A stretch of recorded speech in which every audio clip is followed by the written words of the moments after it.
For those of you that are around here a lot, it's probably not a shock, wouldn't be a shock to you that when I have free time, I like to write. And what I like to write when I have free time is stuff like poetry and short stories. And several years ago, right before Holy Week, I think it was, I discovered a new website for me called the First Line Literary Journal. They give you the first line of a story, and then people submit stories with that first line, and then they pick the best ones and publish that 4 times a year. So right now, there's 3 more first lines for you. The line for the summer story that has a deadline coming up is, all the lawns on Mentone Avenue are mowed on Wednesdays. So as people hear that, right, you could think of any kind of story you want, really. It could be a horror story. It could be a comedy. It could be something sad, something happy. The fall line is, as soon as Harriet entered the building, she headed to the 7th floor. Why might you head to the 7th floor? All kinds of reasons, right? Wherever your mind takes you, if you write that story and send it in, this is part of the task. The winter line is, it was the farthest north they had ever been. Now, that could be the Arctic Circle, or that could be Central America, right? Depending on where you came from and what you imagine that story could be. So the whole idea of this journal is that the first line of a story is kind of sets the tone, right, and gets you going. Does anybody remember the first line of A Tale of Two Cities? It was the best of times, it was the worst of times, right? Some first lines are just really good. Other first lines tell us what kind of story it's going to be. If I say it was a dark and stormy night, what kind of story? Scary story. If I say once upon a time, some kind of a fairy tale, right? So first lines set a tone. Now, I have been through Holy Week, this is the 49th time, I guess, and I've heard the gospel stories and all this over and over and over. But I never noticed until this year that on Maundy, Thursday, the first words that we hear of the Gospel of John really set the tone for the rest of the weekend, right? We are told in the very first verse of chapter 13 that Jesus knows that his hour has come, it's time, and having loved his own who were in the world, he loved them to the end. That line, having loved his own who were in the world, he loved them till the end, will carry us all the way through Easter in the Gospel of John. Tonight, as Jesus washes his disciples' feet, part of it is an example, teaching them how to love and care for one another. But then we get to the end of the Gospel passage, and he says, this is a new commandment, that you love one another as I have loved you. Well, what does that mean? Well, we just got told that he loved us to the end. So if he's telling us to love one another, he's saying, love one another to the end. As we enter into the story of Good Friday tomorrow, we can have more opportunity to reflect on what it looks like for Jesus to love them to the end. Easter Vigil, we will hear the Easter story from John and understand what it looks like to love them to the end. I'm wired in a particular way. I like to write stories, but I also just love to take stories in. And I can start watching a movie, and it can be terrible. What do most of you do if it's a terrible movie? Not me. I am watching the whole thing.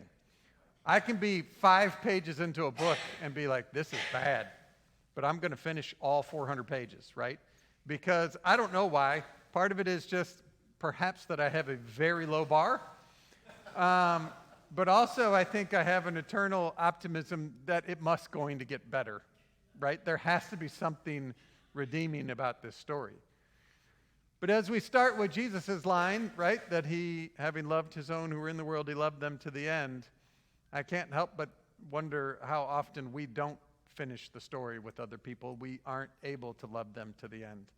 And sometimes that might be a choice we make, but oftentimes I think circumstances just get us to those places, and we're just like geography and human beings being human beings.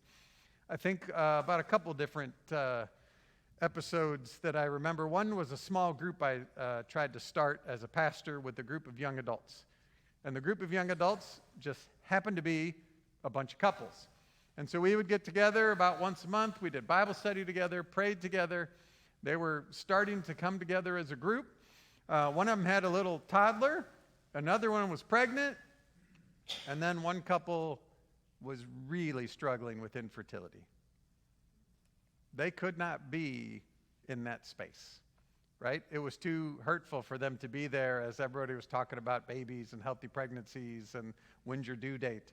And so that group, whether they wanted to or not, could not walk with them and love them to the end in the ways that even if they really tried, right?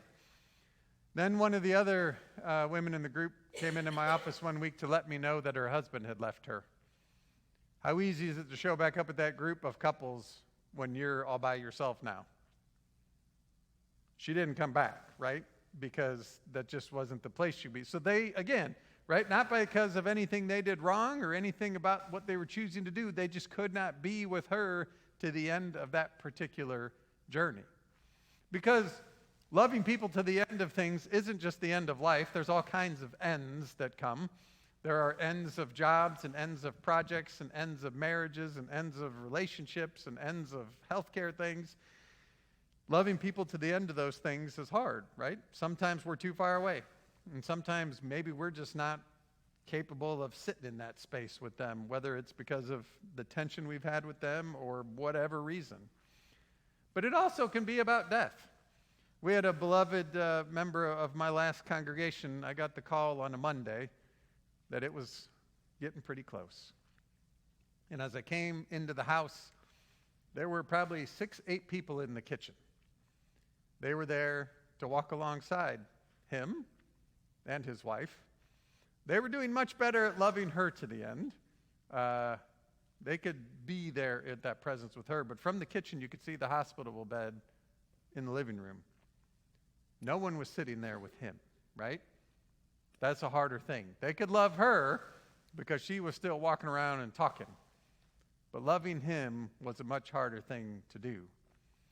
The cat was there because the cat knew, but the people didn't. Now, when you do what I do long enough, you get to a space where you can just go sit there and hold that person's hand and pray or sing or do whatever you feel moved to do. But loving people to the end, right? Can we love people all the way through death? We don't get to go on that journey.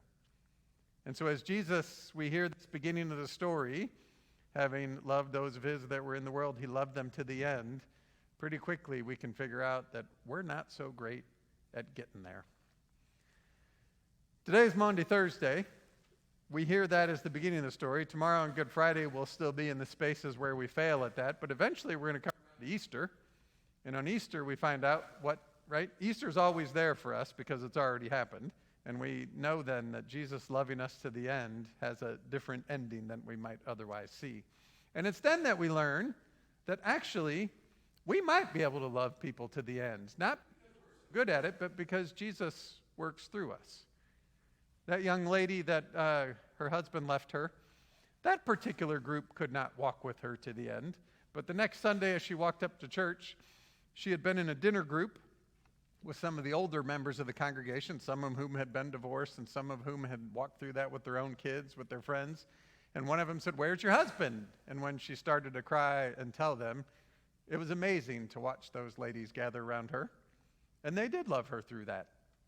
Loved her through the early shock of it, loved her through the decision to move back home where she got off to a new start and a new beginning and a new life. Jesus helped them love her to the end. The guy that was in his living room in the hospital bed, right? We can't go all the way through death with people. But I recently heard a podcast interview. A woman named Kate Bowler interviewed a guy named Thomas Long, who's a preaching professor and writes books, and I guess he wrote a big book about funerals. And he talked about funeral practices, and he lamented, as I do, the ways that we have gotten away from the rituals of death. There is something about standing at a hole in the ground with a casket that has some finality about it that brings us to a space of grief. But then I'll sit with people who say, "Well, Mom didn't want anything." And my immediate response is, "Well, it's not for Mom, it's for you." And as Thomas Long was lamenting that we have lost some of those rituals, the other thing he said that was convicting for me was that we flipped funerals around and made them not about the dead, but about the living, just like I just did, right? And he said, that's not the way they always were. What they were was us loving people to the end by carrying them to the great feast, right? That you really did. It was meant that you're carrying them to that space where they are now in their final place with God. And he talked about the ways that cemeteries sit around churches. So if you imagine if we had a cemetery, it would be on the other side of this wall, which would mean when we gather at communion, where are they gathered? Around the table with us, right? So that if we had a service and carried the casket right out that door, or even just the ashes, and we went around the corner and we set that down, you have row upon row of the dearly departed gathered with us around the table. He said, we really did that's what we did, right? We accompanied people to that final feast. And again, it's not we that do that. It's Jesus that equips us and empowers us to do that. So on this Maundy, Thursday, where we're entering into the darkest stories of Good Friday, we know that we start with the line, having loved his own, he loved them to the end. And that becomes our line as well.